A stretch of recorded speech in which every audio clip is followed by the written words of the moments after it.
What's going on, you guys? It's Keinan Briggs. We're going to talk about Leap Fest today. We're going to talk about the exciting experience we're going to have coming up soon. But most importantly, we're going to talk to an athlete that competed last year. It was a pole vault champion, Ellison Colarossi, and we're going to just get her take on the event, talk about what she's planning on doing this year, and things like that. So let's get started.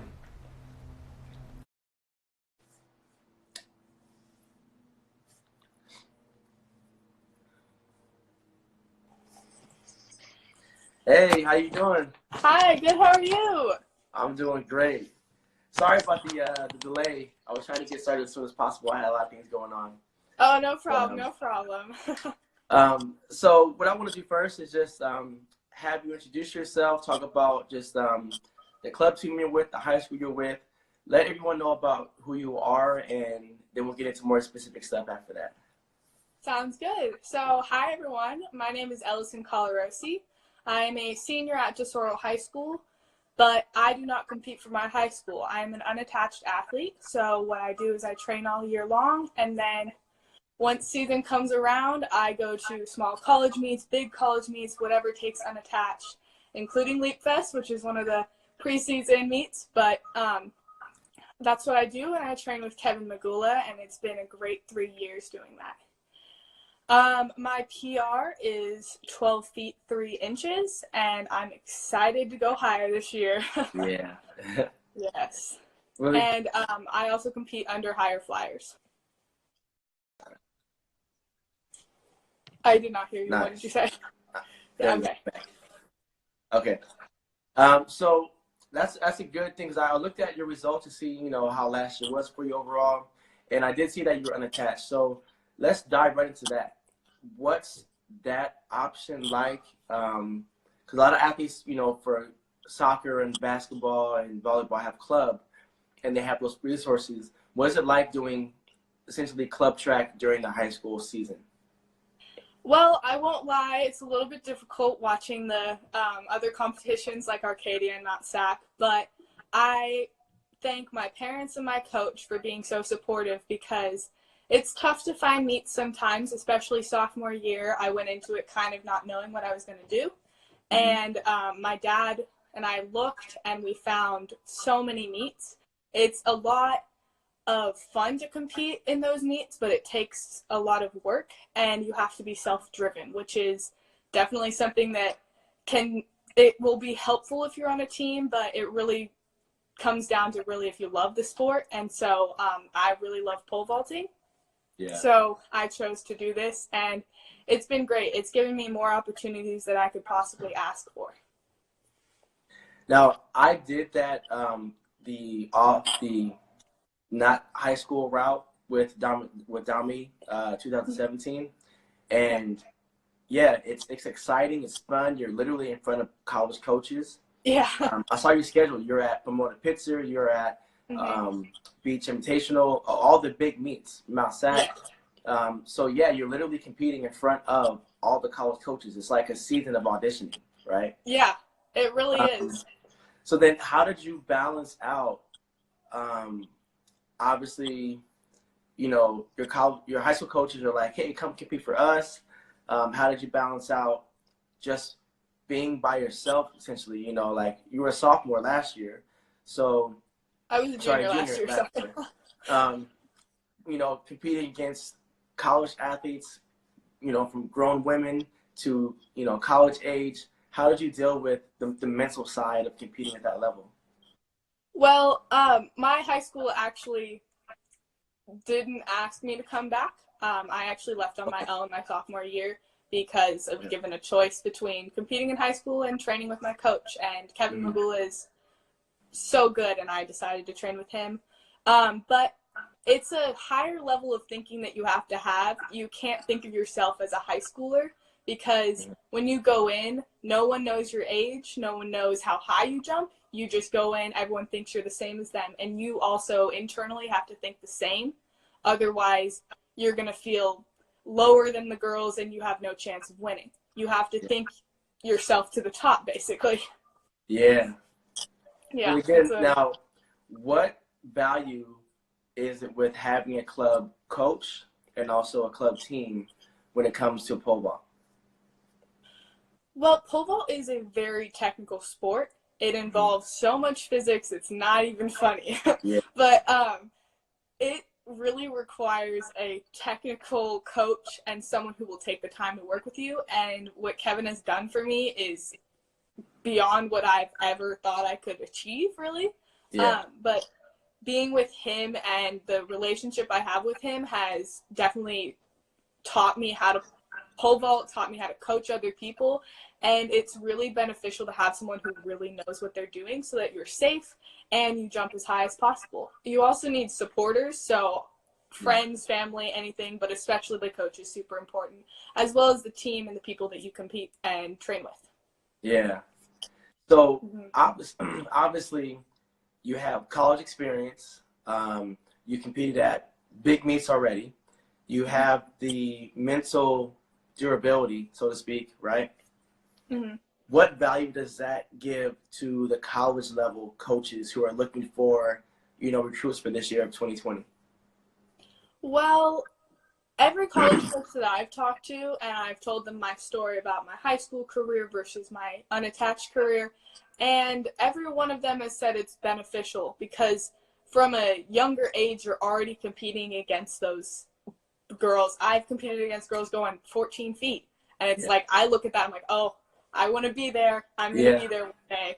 And so it's really, they see a lot of benefit to it, although it's not the normal, and they're like, oh, we wish we could have seen you at State or Arcadia or Mount Sac. Yeah. It's like, oh, we see you on this. You already brought yourself to that level of competition, so now you don't really need that transition. Like, the transition's going to be easier for you. And so that's mainly the points that they've made so far, but I see so many different benefits. Yeah. Mm-hmm. So what would be your pitch to a college coach? Hey, I competed at the high school level. How do you show them your ability if they're out of state or if they're not able to go to Mount Sac, things like that? Because you have great marks, right? But you're a person, not just the marks. You're a person and the marks. How do you convey that message to the coaches? Well, I use NCSA for the recruiting, and so there are videos up there and you can tell a little bit about your story, but when I get on the phone with a coach, it's mainly about telling them what I do. Like, I always ask their training schedule, and then I tell them mine. And so I train 6 days a week, and I have one rest day maybe sometimes, but I always work hard. And so I have to show them that through my marks, I also have a background. I have other things to me that make me love pole vault, love weightlifting, running, everything. And so I guess it's kind of talking and being person to person with them instead of just like, I'm the athlete, I jump this, that's all that matters. It's like you also have to take in the personality of the person and what they bring to the team. Yeah, that's really good. I think a lot of athletes just think, oh, well, I run this fast or jump this far or this high, and coaches just show up. You have to reach out to coaches, have a package. I can already tell that you're very articulate, you're very wise. So when you're talking to coaches, they're going to hear that and say, this is a leader, not just a person on the track team. This is a person who's going to lead my program to where when I have my back turns, I'm working with the high jumpers and the multi-athletes. I can then put my time with them, but also know that she's going to be able to do her job and score points in whatever the conference we're in. So that's really good. I can pick that up already. Well, thank you. So it's definitely, they have different things that they look for. Each school has different things. Now, so let's move things over to Leap Fest. So with Leap Fest, you've been to obviously Pole Vault Summit. You've been to all the big meets, Mount Sac relays. You were last year's regional or association champion. Yeah, right? Yeah. Mm-hmm. So putting those into context, where does Leap Fest fall when it comes to competitiveness, when it comes to the overall exposure, things like that? Like, where does it fall so far from last year's experience? So last year's experience, there were about 3 or 4 other vaulters besides me there. Mm-hmm. And so it was kind of like it was my first meet back, big meet back after an injury, and so it was kind of coming back into it, but it still gave me the competition. I actually had one of the girls that I trained with as a competitor, and so that was super fun for us to work through it. But this year, I heard that Ashley Callahan has signed up, and I am so excited to compete against her. She's insane, and I can't wait to learn and just watch her up close. But it's definitely something, a good lead into the season. Like, I really am excited to have that as my first meet. I don't get to go to Pole Vault Summit this year due to another commitment, but this is going to definitely kind of give me that opportunity to jump high, and I love Mater Dei's pit and area, and so it's just, I'm looking forward to it. Good. This year, I wanted to make sure that you guys were taken care of the right way. I know the pole vault is not just an event, it's a community, and there's certain things that need to be done the right way. And last year was harder because I didn't know what you guys needed. It was more of, okay, just come and then we'll figure it out. And then now this year I figured it out. I've reached out to a handful of coaches, and now they're like, okay, we saw what happened last year. Now we're bought in, because I see when I go to the association meets, and some meets you show up and the pit is not built for jumpers over a certain height, or the runway isn't safe, or the waist position isn't correct. So that's why I try to provide obviously a safe environment, but also having the right officials that not only understand the pole vault, but are going to be able to run it correctly, so where you guys aren't just sitting there waiting around getting cold. Yes, the official sometimes makes the meet or doesn't make the meet. It just depends. Yeah. And so this year, there's a lot more pole vaulters signed up. And Ashley Callahan, Ellison Callahan is coming. And a few more jumpers from the North County Pole Vault Club are coming. So on that side, it's still building, but I know it's more of just I got to build you guys' trust. When it comes to the horizontal, I got that now. But now when it comes to the vertical jumps, it's building your trust and getting that moving forward. So definitely trust sport. Yeah. So give us a story or a highlight of one of your most memorable moments in your pole vault career. Let's see. Oh my gosh, there are a few from PRs, but I have to choose my first Reno Pole Vault Summit. I went there. I had a PR of 10 feet, I believe, and so I went there and I was like, okay, I'm gonna just go and have fun, and it was amazing. I loved it. But when it came down to competition time, I was a little bit nervous, but I got through the first heights, and then I almost went out at 9.9, which was at the time should have been pretty decently easy for me to get. I had been over 10 multiple times, but I went miss, make. There are 3 attempts in pole vault. Miss, and then I made it. And at that point, my adrenaline level went from here to here. And I was on basically an adrenaline high for every single jump. I cleared first attempt, and I PR'd at 11 feet, which was a huge foot jump. Yeah. And my scream echoed through the building. It's a rodeo arena, and it just echoed through, and the video, you probably can go find it on my Instagram, but it was a loud scream, and I was so happy. And I continued up from there, but that was just probably the happiest moment. I jumped up, and I ran to my coach, and I was like, oh my gosh, I just did this. And it was just moving up poles. It just all worked out perfectly. But that's probably my favorite memory of pole vault. Yeah, that's really good. Like, those moments are the ones that keep you motivated, and now that series is what will keep you motivated throughout each competition. That's really good. And so the aspect that I was trying to bring to Leap Fest, or I am bringing to Leap Fest, is a lot of coaches complain about the pits, how slow the events being ran, and it's normal because we want things ran perfectly for our club, or our team.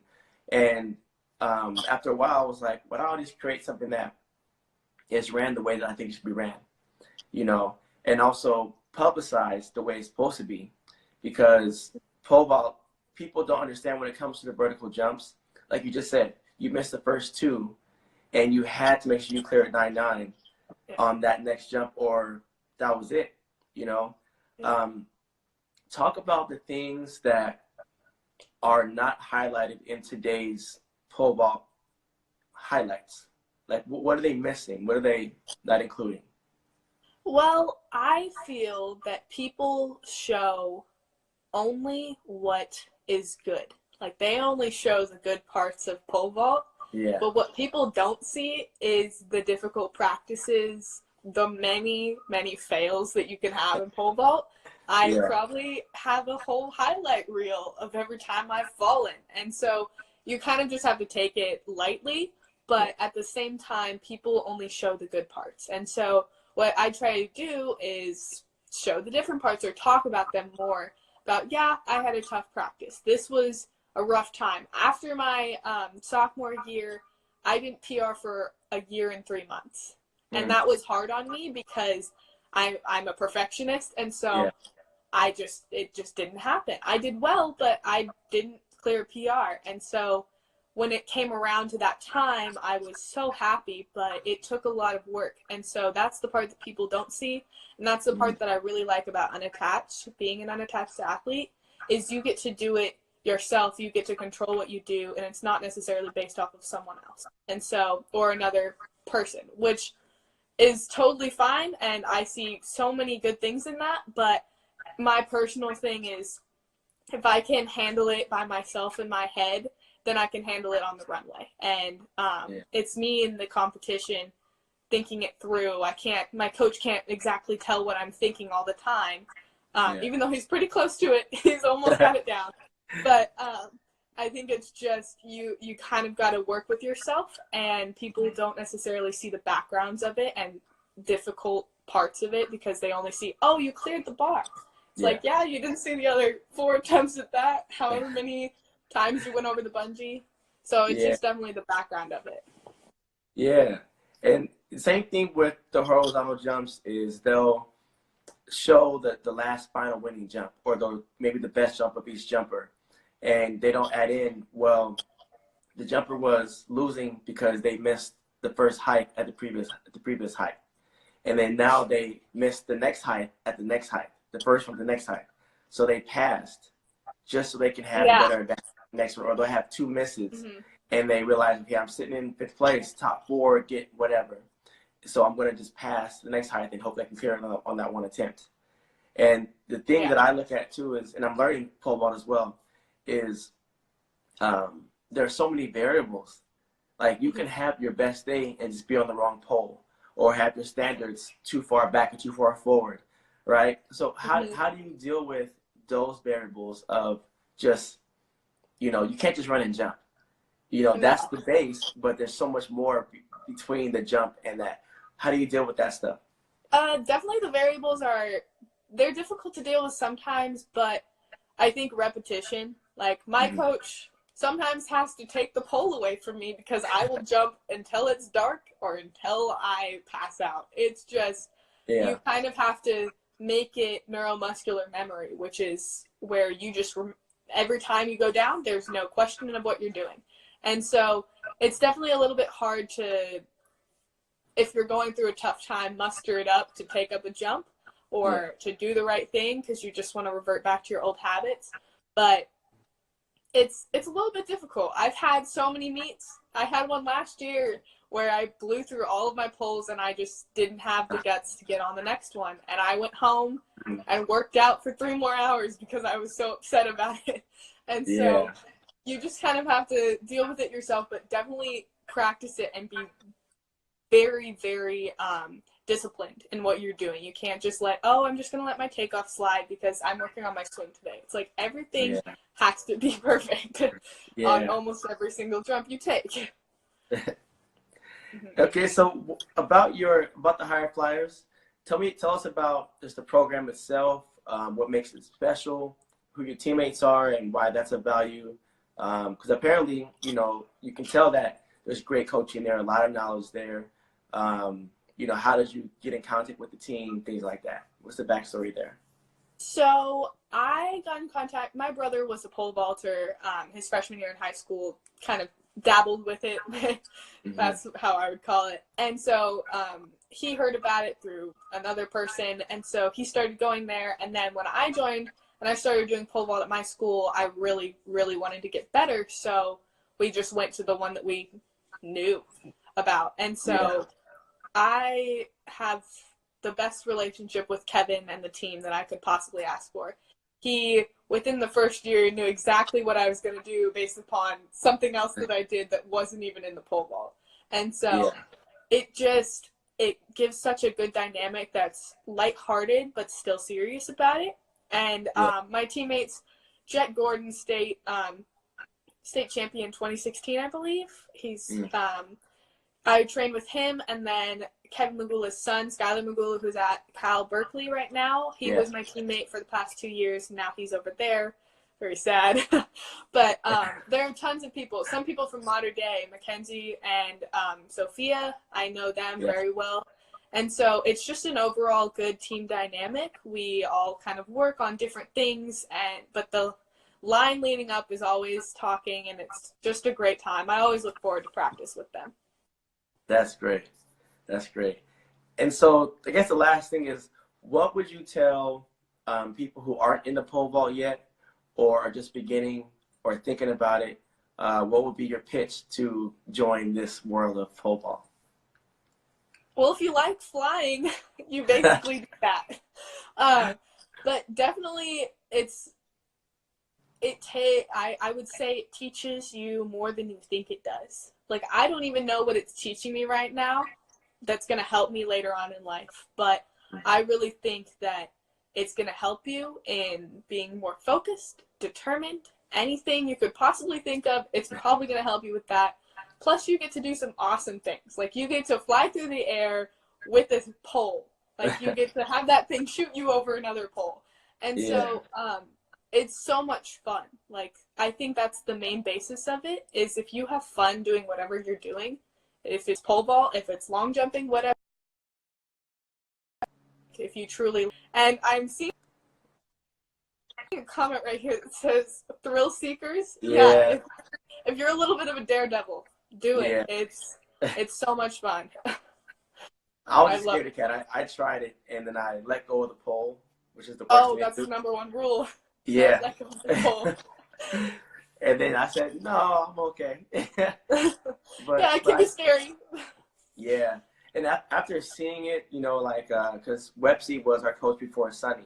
Mm-hmm. And so I saw, Websy jump, Kim Yu it was Korea, and Allison Stokes. So I was able to see all of them train, and I didn't realize you're literally flying. Like, you're up there. And they were jumping at 17, 18 feet, and it was crazy. So that's pretty much all the questions that I have for you. It was great getting to find the personality behind all the pictures that I saw from last year's championship. Mm-hmm. So you are the record holder at 11 feet. Currently.